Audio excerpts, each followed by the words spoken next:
In 2006, Susan Lewis and her daughter Jamie moved into a new home in Southern California. It was this nice little house that they referred to as their sanctuary. They loved it there. And shortly after moving in, Susan's new boyfriend, Matt, he moved in as well. Matt and Jamie got along great. Also, Matt had a daughter named Marie, who was the same age as Jamie. And so those two got along great. Susan and Matt are getting along great. One happy family living in this beautiful little home that they call their sanctuary. I mean, it's a charmed life. Everything would change when the peanut butter spilled.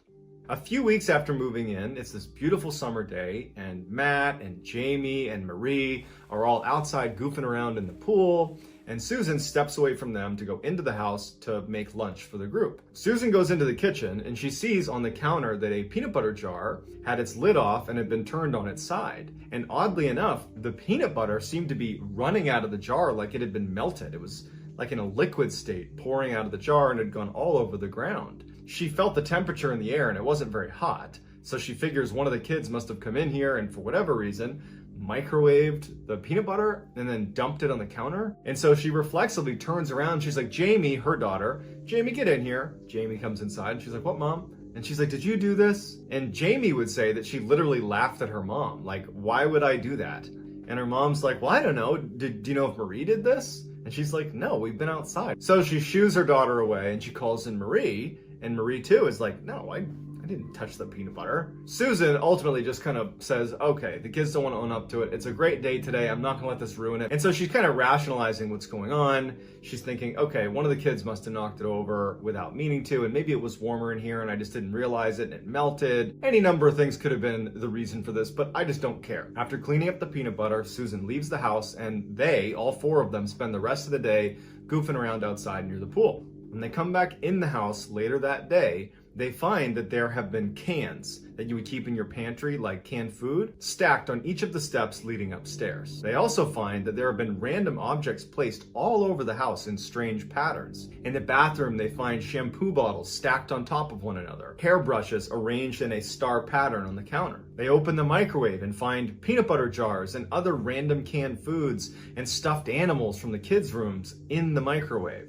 The cleaning materials underneath the sink had been pulled out and arranged in a height line from shortest to tallest on the kitchen floor. Also, there were just strange liquids all over the walls. It looked like maybe ketchup or other sauces. They couldn't really tell what it was, but it was sprayed all over the house. There was shampoo on the walls and soap on the walls. And so when Susan and Matt and the girls go inside, they think that someone's invaded their house. So they run back out again. They're kind of looking around the property, wondering what they should do. And no one's come near their property, and they would have seen someone come to their property. So they start filming it. They go in and they film what's going on. That's why we have all these pictures. And they have no idea what to make of this.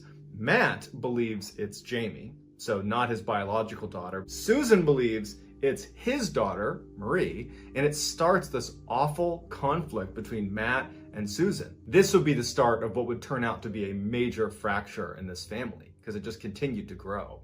You got to put yourself in their position. If you're Matt or Susan, you don't want this to be anything other than one of the kids did this. If it's not one of the kids, it means you had an intruder in your home. If it's not an intruder, then what caused it? They believe that the other child is doing this. They believed it so much that they did not see reason. But more than that, it would keep Matt and Susan from handling this the way I think anyone should have, which is get the police involved.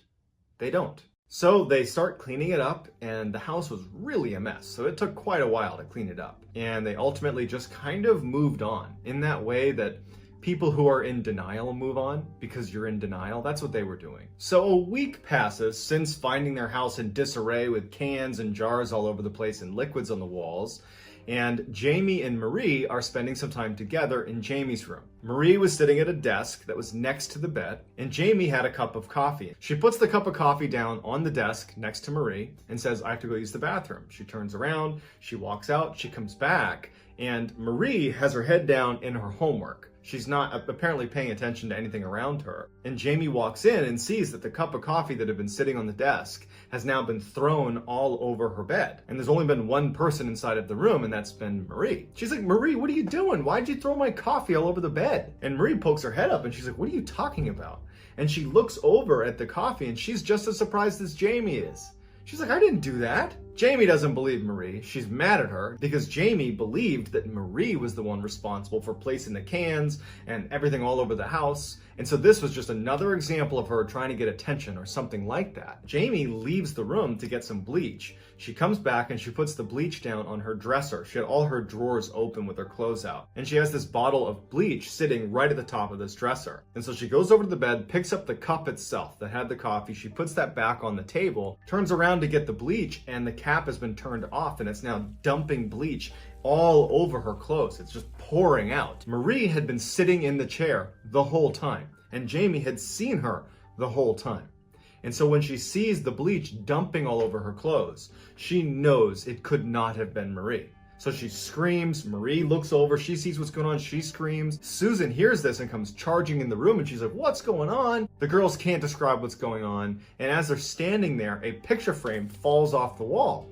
And it startles them all. They're looking over, and then another picture falls. It's one thing to have one picture fall, but to have two fall in close succession to one another, that's not a coincidence. Susan sees the pictures fall. She hears her kids in hysterics, and they run out of there. They get in the car and actually just leave the house because the girls just did not want to be there. This was a big moment in this story because to this point, Jamie, without saying anything, believed Marie was responsible for placing everything around the house and making a mess in the house. Marie felt the same way about Jamie. Again, they didn't say it to each other, but it's how they rationalized it. Susan was doing the same thing, but for both of the kids. She basically believed that either Marie or Jamie had placed the cans all over the house.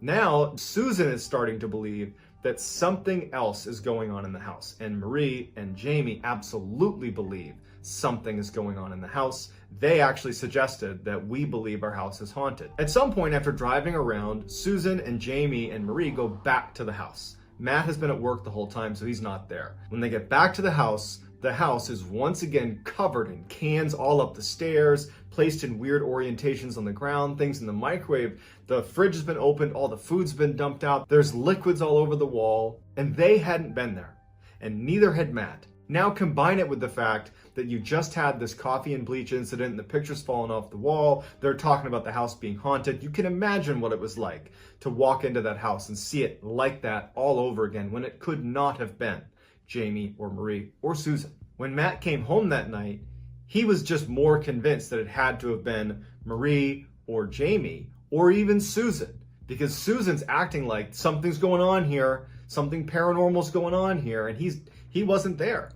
He didn't see the coffee and bleach incident. He didn't see the pictures falling off the wall. And now he sees his girlfriend kind of buying into this idea that it's some paranormal thing. He was a really intense skeptic and was just absolutely unwilling to see this as anything other than a bad prank that now his girlfriend is even getting in on. It causes a huge fight between him and Susan. He's like, why are you letting the kids doing this? Why are you feeding into this? She's saying, you don't get it.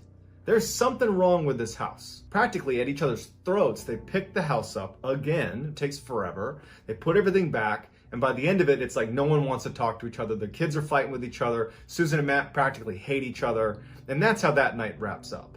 That night, all the power went out in the house. And all they heard all night was doors banging nonstop. And their stove is set to light. So all you hear is that clicking sound. They couldn't get it to turn off. I mean, right in front of them, there's all this paranormal activity and they're recording it. And they have no idea what to do. Even though we view this story and say, come on, guys. Either this is an elaborate hoax or you gotta go to the police. You gotta do something right here. You're doing it wrong. You're in denial. You're fighting with each other. You can't do that. You gotta do something about this. But now put yourself in their position. Their world has been completely turned upside down. Everything they believed and understood about the world is being questioned right now.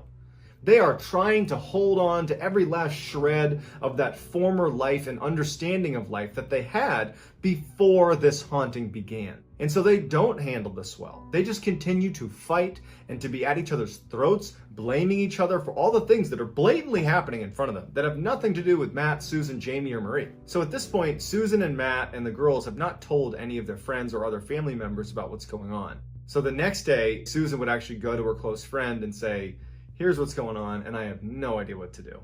And her friend would say, maybe you ought to try giving it a peace offering. Maybe this thing in your house, feels like you're intruding, and if you offer some sort of peace offering to demonstrate that you mean no harm, that you want to coexist, that maybe it'll get along with you. Maybe it'll stop. So whether this was good advice or not, we don't know. But Susan finally has something that she has control over, and she really gets into this. She gets the girls, she knows Matt's going to be out for the day at work, and she knows Matt would not be cool with doing this. He would not believe that offering a peace offering is going to do any good. It would just cause more fights.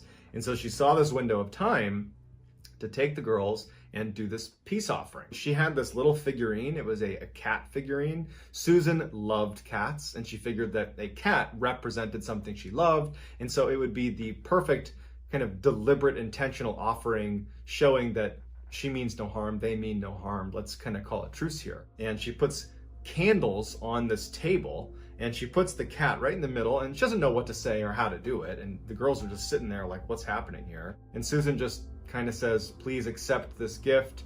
It's my gift to you. We mean no harm, and we want to coexist. And it just so happens that as they're performing this kind of ritual, Matt came home. He had not slept the night before. It had been a really bad night with the slamming of doors and all that craziness. And so he left work early. He called in sick, basically. And he comes into the house and literally sees Susan doing this kind of ritual with his daughter and his stepdaughter. And he immediately goes to like, absolutely not. We're not going to go to trying to interact with this thing. We're not going to act like it's real. It's not real. And so he goes over and he kind of picks up on what they're doing, that this cat figurine is at the center of attention. And, Susan and the girls are telling him, don't do anything, don't touch it. And he takes the figurine and he walks out to the back deck and he throws it onto their backyard. And Susan and the girls are crying because they're like, oh my gosh, you're gonna make this so much worse. Everybody's attention is towards the backyard. When they all turn around to look at the mantle, Matt thinking he had solved the problem, there is a figurine, an identical one of the cat that's sitting on the table again. They all gasp, they can't believe it. And it doesn't make any sense. They watched Matt throw the figurine. Matt doesn't care, picks it up and throws it on the ground and smashes it right then and there. And it's just this crazy sequence of events that when you hear the firsthand interviews with Susan, she can barely describe this moment because you're seeing something reappear and then Matt is destroying it. It's like a very deliberate, aggressive act towards this thing in the house, the very opposite of what it was meant to do. And Susan would say that she knew they were going to go through hell for that. That night, after everybody finally fell asleep, Jamie wakes up in the middle of the night and goes down into the kitchen to get a snack. When she goes in there, she sees written all over the walls, everywhere, is the word cat. Everywhere. And she immediately runs upstairs. She gets her mom, she gets Matt and Marie. Everybody sees that there's this word cat written everywhere. Matt looks at Jamie and says, you're the one that found this. You did this. Susan comes to defend Jamie and says, you're the one, Matt, that smashed the cat figurine. There's no wonder this is happening. And so this horrible fight happens where they aren't seeing what's actually going on. They're just seeing red and fighting with each other. Meanwhile, they're blatantly being haunted. In addition to cat being written everywhere, the house had been completely ransacked. I mean, everything's been dumped out of drawers. Everywhere that you could make a mess, there had been a mess made. And no one woke up to it. They were all in bed. No one woke up to this much of a mess. It didn't make any sense. They start cleaning up this horrible mess. And as they move some things aside in the kitchen, they find what looks to be a huge footprint. It is not Matt's footprint. It's certainly not one of the girls' footprints. It's easy for us to say, well, why didn't you go to the police? But you got to remember that when you're in real crisis mode, your brain will tell you that everything is fine. It will be in complete denial of things that are right in front of you because it's a coping mechanism. And so they did nothing and just let it continue. Susan desperately wanted to leave the house, but she couldn't do it financially. They couldn't leave the house. They couldn't afford to, so they're trapped. At this point, the kids are getting very withdrawn. They don't want to be in the house, so Marie would end up staying in her room all day. Jamie would do the same thing. Matt and Susan weren't talking. There was just nothing being done to correct the situation, and everybody was so upset and angry with each other. It was just a worst case scenario. So in the last couple of weeks that they ever stayed at this house, because they would leave, two major events occurred. The first one happened when Marie was home alone. She was only going to be there for a couple hours by herself. And even though Susan and Matt did not want to leave her alone, they didn't have another choice, and Jamie wasn't there. So Marie's going to be home alone, and it's nighttime. So this is like straight out of a horror movie. She's sitting in the living room watching TV, and at some point the TV starts turning off and on. So off on, off on, off on, and she knows, because she's been in this house now and seen the craziness, that something bad's about to happen. And the TV finally just turns off. She can't get it on. She reaches for the remote flies off the table. And now she's just sitting there frozen because she knows that something's in the house with her. She watches as the rocking chair right in front of her just starts to rock back and forth, as if the person or thing that had pulled away the remote had walked over and sat down in the rocking chair and was now looking at her rocking back and forth. Marie is looking at the rocking chair as all the pictures on the walls just start one by one falling off the wall. Marie and Jamie had a habit of always having a digital camera with them at all times because they were taking pictures and filming everything strange happening in their house. And so as she's laying there, just absolutely horrified, she takes her camera in her hand and kind of turns it and just starts taking pictures of the room before running out of the room to get her phone, where she calls Susan, she calls her dad, she calls everybody. She's screaming into the phone, "You got to get here, something's going on." And Susan flies home, Jamie flies home, they rush inside and they grab her, and she's unhurt, but the house has once again been tossed. And then after it all kind of settles down, Marie says, "I took pictures." And so Susan and Matt and Jamie look at these pictures. There are these weird orbs of light that are very clearly in the room with her, that are moving around the room. She managed to get a couple pictures of them, and they're just totally out of this world. At this point, Matt is convinced that there's something paranormal happening in the house. He's not even putting up the charade that this is Jamie, because it wasn't. It wasn't his daughter, it wasn't anybody. How can you explain these pictures? You can't. And so Matt decides, well, I don't know who we call for this, but I think you call the church. And so he tried calling a bunch of priests and pastors and tried to get anybody to come over. And the best he could do was get a pastor to come over and pray with them before leaving and saying, "We can't help you." And so they were totally on their own, and they can't afford to leave. They know something horrible is happening here, and they're just trapped. And finally, the second major event that occurred in those final 2 weeks happened to Jamie when she was home alone. Jamie was in her room and she starts hearing pounding on her door. She started filming this pounding on her door. There's no one home with her. And you just hear in her voice that she's terrified and someone is pounding over and over on the door, on her bedroom door.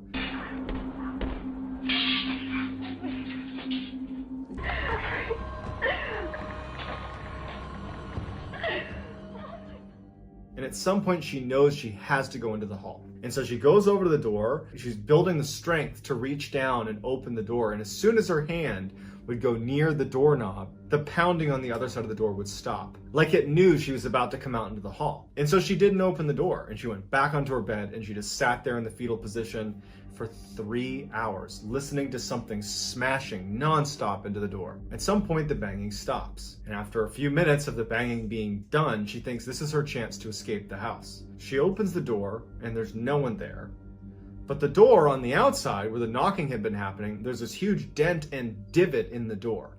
And the door handle on the outside, from the hallway side, has been bent downward. On the ground in the hall is a pile of utensils, pots, pans, silverware, knives. This thing had been using tools to try to open the door.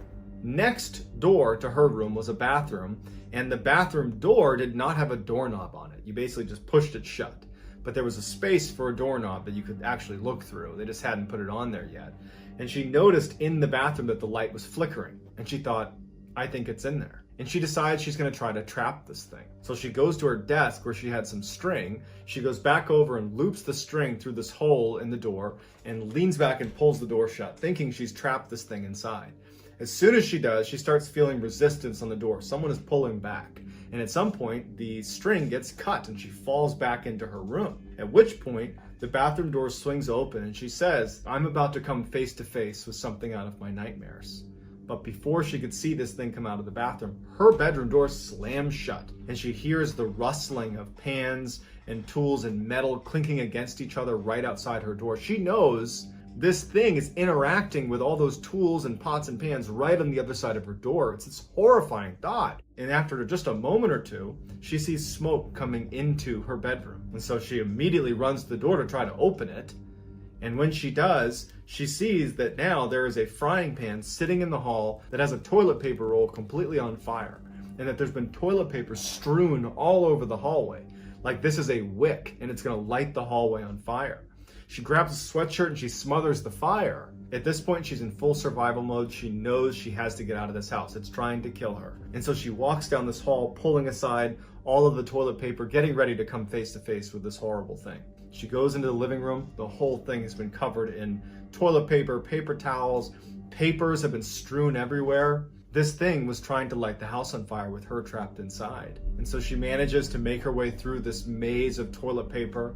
She sees there's no other fire set, and she goes outside defeated and just sits on the front steps of her house, waiting for her mom to come back. Susan, Matt, and Marie were all together, so they came back and they saw Jamie sitting on the front steps just crying. They go inside, they see the scene. Jamie explains what happens, and that was it. They knew they were gonna have to go bankrupt to leave the house. They did not have the money to leave, but they had to leave.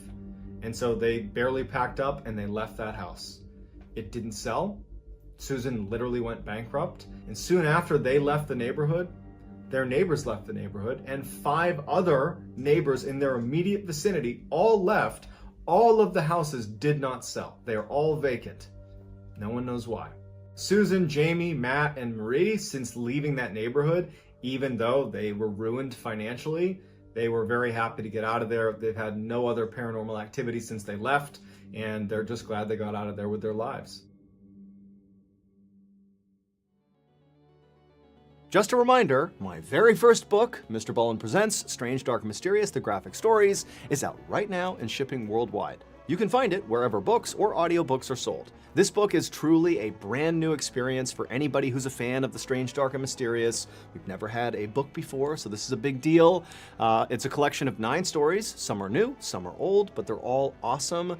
The artwork is incredible. The storytelling is just superb. So if you have not purchased your copy yet, or you haven't bought it for one of your friends yet, come on, go to book.ballenstudios.com or go to wherever books are sold and get a copy today. Again, that is book.ballenstudios.com or go to wherever books or audiobooks are sold to get your copy of our first book today.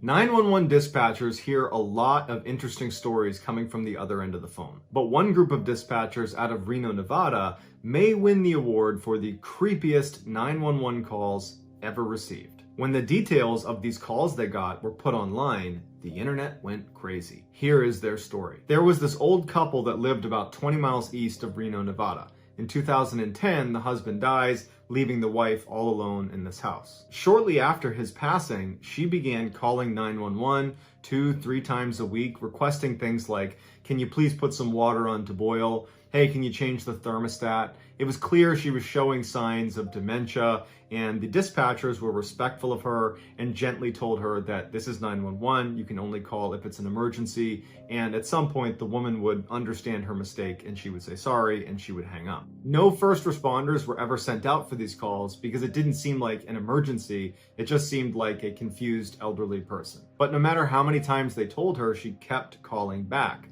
And eventually her calls took a turn. Instead of calling 911 to ask for help with mundane tasks around the house, she would call 911 believing she was talking directly to her deceased husband, John. The dispatcher would pick up and the woman would say, "John, where are you? John, John." By this time, the dispatchers had gotten so many calls from this woman, they would recognize her address coming through and they knew what to expect. They would answer the phone, they'd be respectful, and they would tell her, like they always did, "This is 911. You can't call here. You need to talk to your family." And again, they did not send a responding unit out to her because it just seemed like she was confused, not in any danger. But one day when she called, she sounded frantic and scared. "John, please come home. Help me. I need help.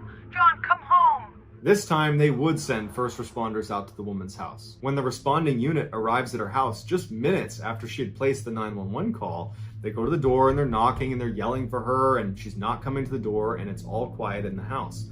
The door's unlocked, so they open it up and they announce themselves. They walk inside and immediately they can tell the heat is not on because it's very, very cold inside the house. They look around the first floor and they can't find her, and there's no sign of a struggle or any obvious problems that could have happened inside of the house. So they go upstairs and they start searching all the rooms and no one's there until they get to the last room, and it's the bedroom. They go inside and there's an older woman who's lying on the bed, and she's clearly deceased and has been for several hours because rigor mortis had already set in. The police are able to confirm that the woman who's lying on the bed is the same woman who owns the house and lives there. And at this point, they call back to dispatch and they tell them, hey, you know, the woman that you claim made this 911 call, well, it can't have been her, because based on rigor mortis, she was dead at the time that 911 call was made. But the dispatchers are like, no way. We know what she sounds like. We speak to her multiple times a week. We have a whole protocol built when we see her address come across because we speak to her so often. That 911 call that you got that led you to that house where she was, that call was made by her. What they ultimately decide is the reason for this discrepancy is she didn't have rigor mortis. She was just stiff because it was really cold inside of her house, and that she had died in those couple of minutes between leaving the 911 call and when officers arrived. But in the back of everybody's minds, they're a little freaked out. A few days go by and another call is placed to 911 coming from that woman's home address. The dispatcher sees that and has to do a double take, like that's not possible. But they're thinking, okay, this could be a relative, it could be a friend, it could be anything. Picks up the phone and she's shocked when it's the same woman who is frantically yelling for John to come here, save me, help me, I need help. And the dispatcher, who's well aware of the history and well aware that this woman's supposed to be dead, stays calm, goes through the procedure, tries to get more information from this woman, but the call ends abruptly and there's no more information to be had. And so, not knowing what else to do, she asks a responding unit to go check this house out. The responding unit goes over to the property, they knock on the door, no one's inside, the door is actually still open, they go in, the house is empty, there's no one there, there's no one that could have made that call. At this point, dispatch is like, okay, this has got to be a prank. But the next day, same thing happens. Here comes a call from the dead woman's house. They pick it up and it's this distraught woman yelling for help. I need my husband. And the dispatcher is trying to get more information, but they can't. And then the line cuts out. Once again, they have to send responders to this location because this woman has called 911 and is saying that she needs help. And once again, the officers get to the house and it's vacant. Just like when she was alive, these calls would persist multiple times a week. They continued even after her house was broken into and burned to the ground. There's not even a house anymore, and there are still calls coming through from that address to 911. Finally, the police get in touch with the phone company and they explain the situation, and the phone company looks at their records and they say, actually, her phone line was disconnected almost immediately after she was deceased. But they tell police there's a chance that it might not have been disconnected properly at the site, and that could be a reason why it's still working. So they send a lineman to go check out the actual property to confirm her lines were disconnected properly and that no wires were getting crossed, and he said all of it checked out. Everything has been detached this whole time. The phone company thought perhaps there was a digital recording of her that got trapped in their system and was randomly bouncing to their call center. But the dispatchers would say, you know, it doesn't sound like a recording that's playing the same every single time.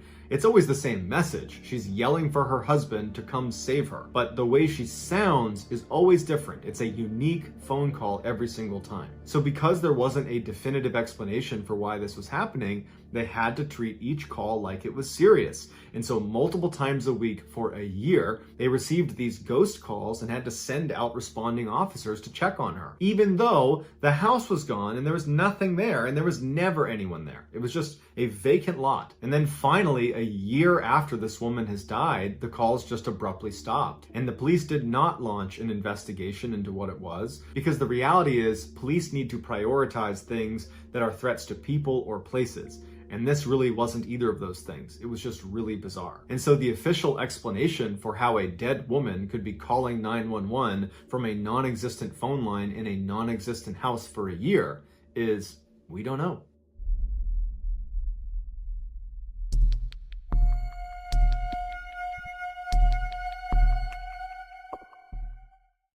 In 2006, Dave Murphy had just become a police officer in Salt Lake City, Utah. His first role was as a protective service officer, which meant he'd be in charge of physical security at a number of the county facilities. Dave's first facility was the Capital City Theater, which is a landmark inside of Salt Lake City. It's been around since the early 1900s. It's this beautiful, grand theater. So in early August, Dave reports to the Capital City Theater for his first day on the job, and he meets his partner, an officer by the name of Morgan Matthews. He gets there on this first day, and right away, Dave would say that Morgan was just strictly business. The first place that Morgan takes Dave is the control room, which sits on the first floor of the theater. The theater had 3 floors, and then it also had a basement as well. So the control room was on that first floor. Inside of the control room were all of the security monitors, because there was all these cameras set up inside of the theater. The cameras weren't great though. You pretty much could only tell what was in frame if there was a light on, and most of the time at night especially, lights were off. Once they were done looking at the control room, Morgan says to Dave, now we're gonna go do our rounds. This is something we do every time you get to the theater. You do a security round and make sure everything's locked, all the lights are off. Before you come back to the control room, you'll do that at the beginning of your shift and at the end of your shift. Morgan brings Dave downstairs, and it's the first time Dave is seeing the basement, and he's shocked by how big it is. It is this massive hallway that stretches way down. In the middle of the hall is a piano that's just sitting out in the middle, and the lighting's not good down there. This is a very old theater. You know, everything in the building was pretty old. And Dave remembers thinking that he was immediately creeped out by this scene, this long hallway with all these doors and this piano right in the middle of the hallway. And he's thinking to himself, I don't want to spend much time down here. This is so creepy. But they go down the hall, they check all the doors, they make their way up to the main floor, the second floor, the third floor, everything gets checked. And so after they do this security round, Dave and Morgan go back to the control room, and Dave is anticipating getting to know Morgan a little bit. This is their first night. They're going to be working together a lot. And Dave would say that Morgan just seemed really cold and just did not want to talk to Dave very much. And as soon as their shift was almost over, Morgan was very eager to just knock out the security rounds and just get out of that building. At the end of that night, Dave remembers thinking that there's just something off about Morgan's behavior. It seemed like Morgan really didn't like being in the theater. And it would turn out that he was onto something, because Morgan didn't like being in that building. But it would take him a while to share with Dave why. Over the next couple of days, Morgan and Dave would do their security rounds together, because Dave's in training, Morgan's teaching him. But on August 9th, which is 2 days after Dave's first day on the job, Morgan was confident that Dave knew how to secure the whole building. And so at the end of the night, he tells Dave, why don't you do the security rounds yourself? Dave feels very confident that he knows how to do it. He goes down into the basement, makes sure all the doors are shut and locked, that the lights are off, finishes the basement, goes up to the first floor where the control room is, and checks all the rooms on that floor. He goes into the main auditorium space. He's checking all the different nooks and crannies to make sure there's nobody hiding in there. He goes up to the second floor. He checks all the different rooms up there and the balcony, makes his way up to the third floor where there's all the offices of staff that work at the theater. At the end of the search, the last room he would check was the rehearsal room. And it was the only room where there was no door to it. So you'd poke your head in, kind of look around, make sure no one was in there, and then you would leave, and that's the end of your check. So Dave gets to the rehearsal room, he flips the light on, and he looks inside, doesn't see anybody, is satisfied that no one's in there, turns the light off, and as he's about to turn back into the hallway, he hears a door slam with tremendous force right across the hallway from where he was, and it was the bathroom door. And his first reaction is someone just ran out of the bathroom. Someone who had snuck into the building must have run out of the bathroom, and they're making a break for it to get out of the theater before I catch them. And so he instinctively picks up his radio and he calls to Morgan and says, someone's on the third floor. But when Morgan looks at the camera, he doesn't see anybody. At this point, Dave's drawn his weapon, and he's looking down the hall, he doesn't see anybody. And as he's waiting for Morgan to come upstairs to back him up so they can go look for this person that's just ran down the hall, he realizes 2 things. One, just because he heard the door slam doesn't mean they left and slammed it. They could be in the bathroom. And so he's thinking to himself, someone could be in the bathroom right now. Maybe that's why we didn't see him on the camera. And then the second thing he thought of is that door, the bathroom door, can't slam. It's got this huge hydraulic hinge to it. It can't slam. So his gun is drawn and he's aiming it at the bathroom door right as Morgan comes up on his right. Morgan draws his pistol, he's got it on the door as well, and they make entry into the bathroom. They clear all the different spaces in the bathroom and no one's in there, and there's no way to get out of there. Morgan and Dave are like, okay, well, they must not have come in here. They must have run out of the bathroom. They're somewhere in the theater. And so they decide they're going to search the entire building and find this person that clearly was just in the bathroom, and that's how they slammed the door. We're not going to worry about how they slammed the door with the hydraulic hinge. We just know it was slammed somehow. So they leave the bathroom, guns still drawn, and they start making their way down the hall. They're checking all the doors, everything is locked. When they start making their way downstairs to the second floor, Dave recognizes through the door, because there's a door leading onto the second floor, he can see that the lights are on, and he had turned them off. And so as they're walking down the stairs, he says to Morgan, hey, did you turn the lights on the second floor? And Morgan's like, no. And so they think that whoever was here, whoever was in the bathroom is on the second floor. They must have turned the lights on. They go into the second floor, and not only are the lights on, but all the doors on the second floor had been opened. They search the entire second floor. They search every single room. No one's on the second floor. They turn off the lights, they shut all the doors, everything's locked. When they went down to the first floor, everything was the way it should have been, locked, lights off, nothing down there. And they go down to the basement, and even though it was creepy being down there because they've now searched the whole building and they're anticipating coming in contact with whoever is here, assuming they haven't left the building yet, and there's no one down there. They decided to review the footage from the third floor to see if they could pick up someone running in the hall around the time that that door slammed, but the camera was not trained on the bathroom door. So you just have this view down the hall. You can't see the bathroom specifically, not to mention the hallway is dark and the cameras are terrible without light. And so all they're able to see is the light go on in the rehearsal room while Dave is doing his last check in there.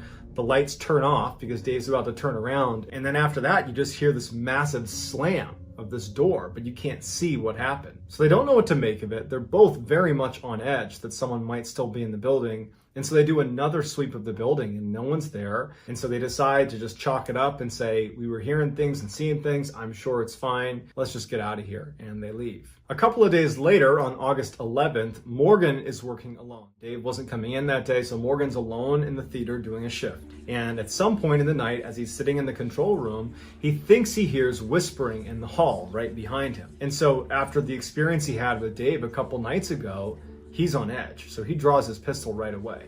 And so he goes out into the hallway, and immediately when he steps into the hall, the whispering seems to go farther and farther away from him down the hall. So he gets out there, he's looking around, he can't see anything. He makes his way down the hallway towards the stairs that go down into the basement, or if he wanted to go up to the second floor. And when he gets to the top of the stairwell, he's gun drawn, looking down, looking up. He hears what sounds like coughing coming from the basement. And at this point, Morgan said that he was actually pretty scared. I mean, imagine being alone in this theater. Just a couple of days earlier, you've had this weird experience with slamming doors and doors being opened and lights going on that somebody else, another police officer, witnessed with you. You're alone in this theater and you're hearing coughing coming from the basement after hearing voices behind you. That's pretty terrifying. So he very slowly starts going down the stairwell. He's getting ready to clear the corner, and just as he does, the coughing stops. He turns the lights on and he looks down the hall and there's nothing there. He starts making his way down the hall. He's checking every door, making sure it's locked, making sure that everything is secure. And he gets all the way down the hall. And as he's almost done checking the basement, he smells smoke and it's coming from a door right next to him. And so he unlocks that door and he goes in and there's no fire, but all he can smell is smoke. So he turns the light on. He's looking around. There's no fire. He's convinced that somewhere down in the basement there's a fire.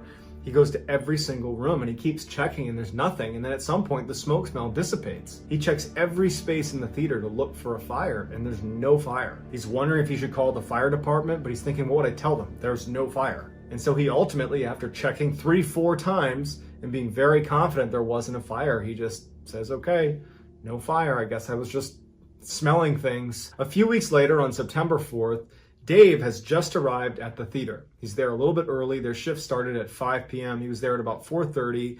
And when he walked into the building, he sees that there are 3 staff members sitting at the front desk talking to each other.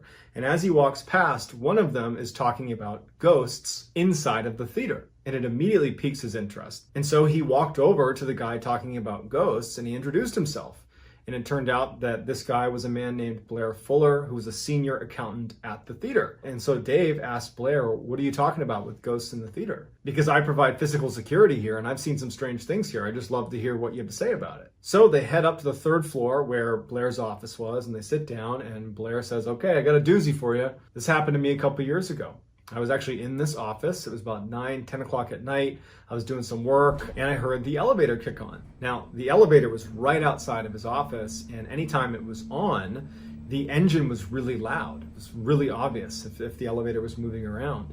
And so he's doing his accounting work and he hears that engine kick on. He doesn't think much of it, but then it clicks that he's the only one in the building. And so he kind of looks out the glass window of his office. He had a closed door office with 2 windows looking out into the foyer where there's this elevator. And he looks out and he can see that the little lights above the elevator showing what floor it's on have lit up and it's going up. So the elevator was in the basement and now it's on the 1st floor, the 2nd floor, 3rd floor. The door's open and there's no one there. And at this point, Blair says that he wasn't concerned. He figured, okay, maybe there's some maintenance, maybe it's scheduled to do that, who knows?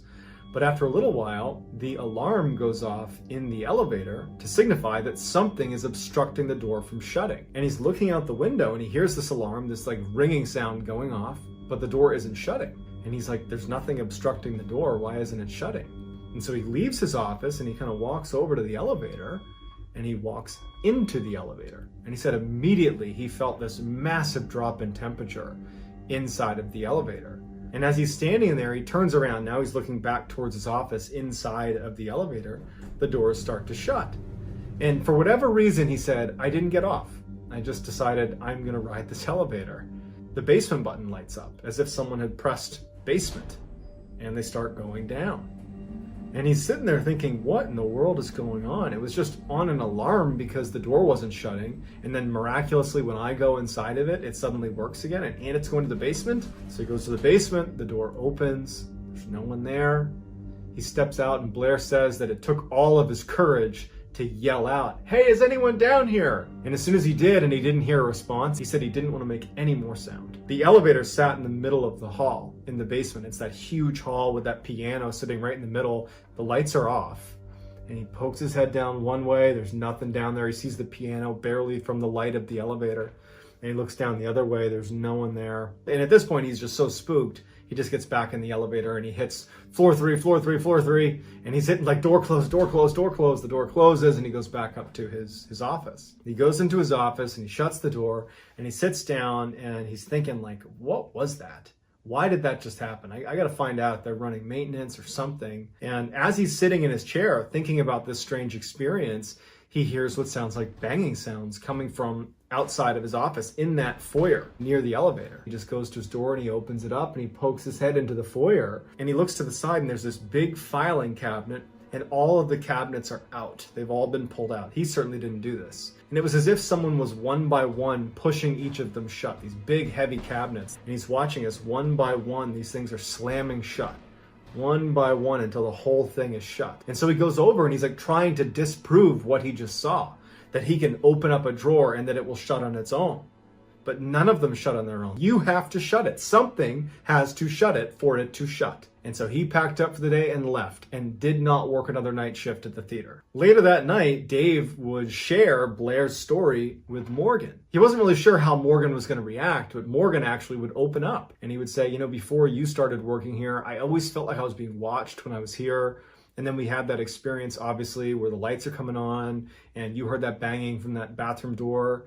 And then just a few days ago, I heard voices coming from the hall and I heard someone coughing in the basement and I smelled smoke and there was no one there. And so they start going back and forth, exchanging stories of just how uncomfortable this place made them feel. And so they're wondering what they should do about this. And Dave has this idea. He's like, my best friend, I'll invite him to come over here one night and we'll tell him that we're giving him a tour of the building and we'll just see what he says. We'll see if he reacts to anything here. Who knows? You know, maybe something strange will happen and then we'll have another person validate it. Morgan thinks that's a good idea. And so Dave reaches out to his best friend, Greg. Greg would say that he was a little bit surprised to be getting this offer to come take a tour of the theater, But he was interested, and since Dave was asking, he figured he would oblige him. And so Greg agrees to come to the theater and take a tour. So the next day, Dave and Morgan are at the theater and Greg shows up. And so they start this tour, they go in the main auditorium, they're looking around, and they make their way into the basement. Morgan turns on the light. And Morgan and Dave instantly see a little ways down the hall on the left, one of the doors has been opened. And so Dave and Morgan push Greg out of the way. They draw their pistols and they're aimed at the open door. And so Greg just stays behind them as Morgan and Dave make their way down to this open door. And when they get right outside the door and they're about to push it open to go inside, the door slams shut right in front of Greg and Dave and Morgan. And they all are looking at each other like, what's going on? But before they can do anything, the door handle starts rattling really aggressively. After the rattling stops, Dave and Morgan look at each other and they nod their head like, we gotta go in there. Greg is scared about being out in the hall alone, and so he just follows them in. And so the three of them go into this room. Dave and Morgan are, pistols drawn. It's a small room. There's no one in there. Light switch on, no one in there. Greg suddenly gasps and he points to the corner and he says, someone's sitting in the corner. And Dave and Morgan immediately train their guns on what's in the corner, but no one's there. And Greg's like, I just saw someone sitting in the corner. It looked like he had a hood on, he had like a sweatshirt on, I don't know, but he was right there. And so Dave and Morgan, they're freaked out because they brought Greg here on some level to disprove the strangeness. And now the three of them have seen a door slam that shouldn't have been open in the first place. Greg's claiming to have seen a figure sitting in the corner. This scared the crap out of all three of them. They quickly left, locked, shut off the lights, went upstairs. Greg's like, I'm out of here. Greg leaves. And Dave and Morgan are like, now what? So at this point, all the strangeness that was happening in the theater was getting reported, but it was being reported in a way that Dave and Morgan didn't seem like they were referencing something haunted, but rather someone was breaking in. Ultimately, the county installed new cameras inside of the theater. These updated cameras had infrared technology, which allowed them to see better when the lights were off. They were hoping that this would allow them to catch whoever was breaking in practically every time Dave and Morgan are on shift. So on the day that it was installed, September 15th, Morgan is working there alone. And he's sitting in the control room looking at the different cameras, and he's kind of playing around with the different screens and seeing what each of the cameras can do. And at some point, something catches his eye in one of the screens. In the main auditorium, it appeared like someone might be sitting in one of the seats, but the camera was zoomed back enough that he couldn't get a clear picture. And he didn't know what was normal in any of these cameras because this is the first time he's looking at any of these screens. And so he's looking at the camera really closely and he thinks he sees someone, he can't really tell, that has a hood on or a shroud on that's just sitting in the middle of the theater. And it starts turning its head like this. And he can see clear as day a set of eyes. And before Morgan has a chance to do it, it just starts raising into the ceiling and disappears. Morgan didn't even check to see what it was. He was done. He literally quit that day. That was his last day at the theater. A couple of weeks after Morgan has quit and Dave is working alone at the theater, he's in the control room, and all of a sudden he hears a piano playing.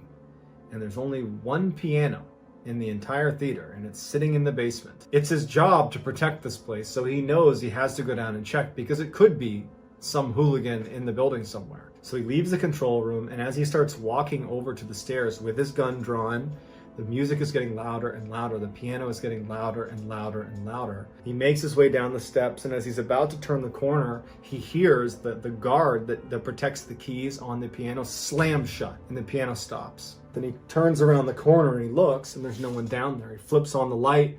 No one's in the hall. He knows he's not going to find anyone down here. It's this entity that's causing all this mayhem inside of the theater. Dave's seen enough. He's done. He's done with this theater, and he goes right back upstairs. He goes in the control room, locks it, stays there till the end of his shift, and then he is out. And the next day, he goes to his sergeant and he says, "You can't ever put me back inside that theater or I will quit." And so sure enough, he was transferred. Over the next 2 months, they didn't have anyone who could do full-time security at the theater. So different random officers would be there for a couple hours, a couple of days a week until November 26th. They found another officer, a veteran police officer named Josh Thomas, who was going to be working at the theater full time. On November 26th, the first night that Josh Thomas was going to be there, he didn't have anyone to turn over with, so he was just alone at the theater. And it just so happens that Dave is in a patrol car near the theater. When at some point in the night, Josh comes over the radio and says, "Hey, I need backup right now. Someone has broken into the theater." Dave knows that it's probably not someone breaking in. He knows what's going on inside that theater. He was the closest to it. And even though he did not want to go, he felt like it was his responsibility to go to that theater and be Josh's backup. And if it was what Dave thought it would be, this entity in the theater, that he would be able to explain to him what he had seen before he ultimately decided never to go back. And when Dave gets to the theater, there's this back door that they would go into, and he sees Josh is standing just outside the theater. And Dave would say that Josh's eyes were, like saucers. He looked terrified. And so Dave has an inkling of what's going on, and he goes over to Josh and he's like, what's going on? Is someone still in there? He said that he had been doing security rounds, and he had heard what sounded like voices when he was in the basement, and he didn't think much of it. He checked all the rooms, everything was shut. And when he made his way up to the 3rd floor, he saw that the elevator had kicked on. It was in the basement, and suddenly the light was on and it was whirring up to the 3rd floor. And when the elevator opened up, there was no one there. And he's standing there looking at it, and he looks inside, there's no one there, and then the alarm goes off. That's when he called in for backup. Dave says, look, let's just go search the building, we'll do it together. They clear the whole theater, no one's there. And before Dave leaves, they go into the main auditorium where the stage is, and they're just standing on the stage chatting with each other. And Dave, his back is to where the audience would be. And Josh is facing Dave, facing towards the seats. Josh just suddenly stopped. Mid-sentence, he's just frozen and looking just beyond Dave's shoulder. And Dave goes, what? And Josh goes, there's something behind you. Dave slowly turns around, and as soon as he does, he can tell immediately what Josh is looking at. Standing in the very back of the theater away from them is a man standing in the corner with its hands by its sides. Its back is to them, and it's looking down with a hood over its head. Dave turns his whole body around to look at this thing right as this thing turns around real quick and looks directly at them. It has these deep, dark, sunken eyes, and its face looks like it had been very badly burned, like it was black and charred. And it's looking at them before it just turns and runs out the back of the theater. Josh believed that that was an intruder. Dave was fairly certain that that was just another example of this entity that haunts the theater. But they would search the building and they could never find that cloaked figure again. And that was when Dave sat Josh down in the control room and he filled him in on why Morgan had quit and why he ultimately had quit. And he also told him the story from Blair. So Josh is like, great, I'm glad I work here now. This was the last time that Dave would go to the theater. But Dave would do some additional digging on the history of the theater. It would turn out that in the 40s, there was this horrible fire, and a man had been trapped in the basement when the fire had erupted, and he had died inside of the theater. And so Dave would share this information with Morgan and with Josh, and the three of them all believed that what they were witnessing was the ghost of that man who died in that fire.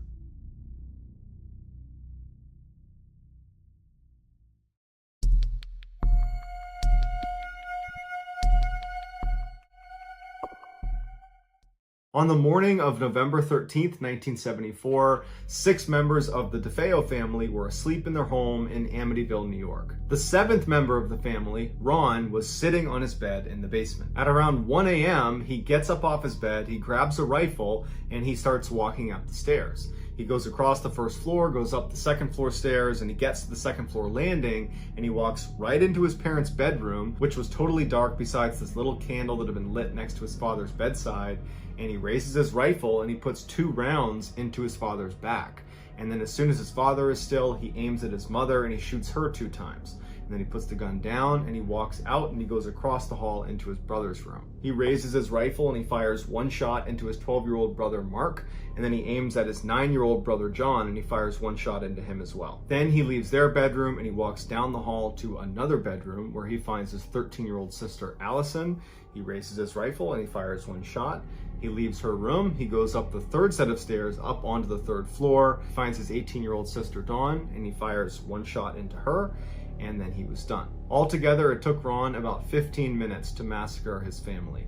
At no point was he panicked or running around or acting crazy. He was just walking calmly room to room, taking very well-aimed shots to ensure they didn't get up again. He put the rifle down and he went outside and he jogged to a bar where he went inside and he put on this big facade that he had just found his family and they were hurt and could you come help him?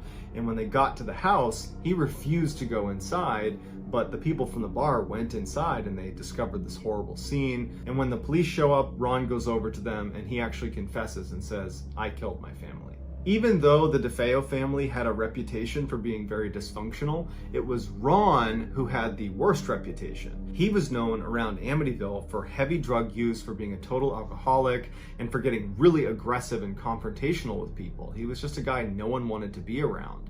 And so when news got out in Amityville that this horrible thing has happened, and it looks like Ron is the one who did it, no one was really that shocked. But when details of the crime scene, specifically the way the bodies were positioned, made people wonder, is there more to this case that we don't know about? All of the DeFeo family members had been found lying face down in their beds, and none of them showed any signs of putting up a struggle against their attacker, which led investigators initially to think that they must have been sedated, that Ron must have drugged them somehow before he carried out this attack.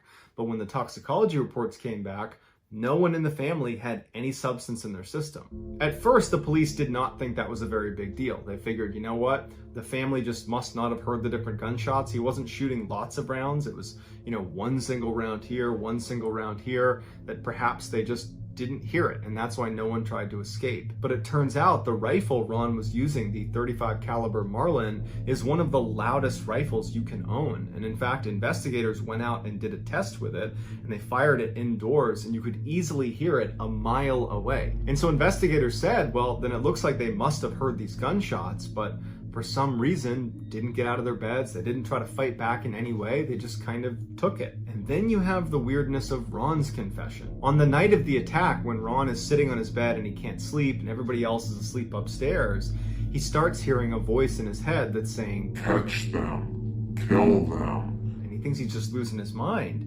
But then out of the shadows, straight across from him, from underneath the steps in the basement, this shadowy figure emerges and starts walking towards him, and he can see what looks like its mouth moving and saying the words, "Catch them, kill them." And Ron's looking up at it as this figure walks all the way up to him and bends down and gets right next to his ear, and he says right into his ear, "Catch them, kill them." And then Ron said involuntarily he reached over to the rifle that was on the bed with him, and he stood up and he began walking towards the steps. And he knew what was going to happen. He was going to go kill his family, and he didn't want to do it, but he felt like he didn't have any more control over his body, and that's when he realized he was being possessed by this demon in the basement. While Ron's confession terrified everybody in Amityville, the idea that there was a demon living in the basement of this house that possessed someone to go kill their family, that terrified everybody, but it didn't hold up in court, and ultimately Ron was sent to jail for life. 1 year after the attacks, another family, the Lutz family, moved into the house in Amityville, but they left 28 days later because they were hearing voices coming from the basement. After hearing about the mass murder that occurred in the house, and now the Lutz family saying that there's something in the basement, world-renowned demonologists Ed and Lorraine Warren, they descend on the property, and very quickly Ed and Lorraine say, yes, this house is definitely haunted. And in fact, to this day, the Amityville house is considered one of the most haunted places in the entire world. But while Ed and Lorraine were there, they took a very famous picture. Lorraine was walking around the second floor near where the brothers' room was, and she was snapping pictures, and the only people in the house at the time these pictures were being taken were her and her husband, Ed.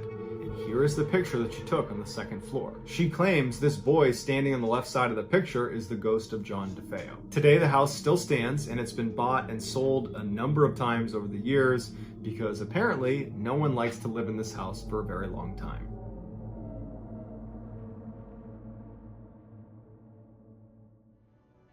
And now, a clip from the newest episode of Wartime Stories. Enjoy. Welcome to the smoke pit. In the military, the smoke pit is simply any odd place that service members will gather to have a smoke, a drink with their buddies, or just hang around to swap stories. And sometimes these stories are about experiences that the individual sharing doesn't really expect anyone to believe, possibly because even they themselves have a hard time believing it or making sense of it, or otherwise because, well, nobody likes to be laughed at or thought to be crazy. But since they feel the need to get it off their chest, the smoke pit is where these kinds of stories often circulate. In this episode, we are going to cover a number of encounters and other ghostly stories as told by the men and women who experienced them, some of them being service members, others being from their spouses. As I've noticed from my reading of many similar types of ghostly stories, one of the most common themes with regard to haunted buildings and other places is that these often seem to be places where something terrible happened, an unnatural taking of life, whether by the person's own hand or by murder.